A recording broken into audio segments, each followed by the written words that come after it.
પશ્ચિમ કચ્છમાં ગેરકાયદે દબાણ પર ચાલ્યું દાદાનું બુલડોઝર. ભુજના 4 કુખ્યાત આરોપીના ગેરકાયદે બાંધકામ પર દાદાનું બુલડોઝર ફરી વળ્યું. સાજીદા મોખા, રજબ અલી પઠાણના ગેરકાયદે દબાણ પર દાદાનું બુલડોઝર ફરી વળ્યું છે. તોફિક ઉર્ફે જેંગો મહમદ લાખા, રિયાઝ બચુ મેમણના ગેરકાયદે નિર્માણ પણ બુલડોઝર ફરી વળ્યું. ચારેય વિરુદ્ધ ભુજ બી ડિવિઝન પોલીસમાં ગંભીર ગુના નોંધાયા છે.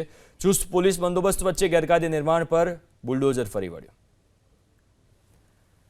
તો ગેરકાયદે દબાણો ઉપર બુલડોઝર ફેરવવાનો જે સિલસિલો છે એ સતત યથાવત જોવા મળી રહ્યો છે. પશ્ચિમ કચ્છના આ દ્રશ્યો છે જ્યાં ભુજના 4 કુખ્યાત આરોપી અસામાજિક તત્વ જે ગેરકાયદે બાંધકામ કરીને બેઠા હતા એની ઉપર બુલડોઝર ફરી વળ્યું છે.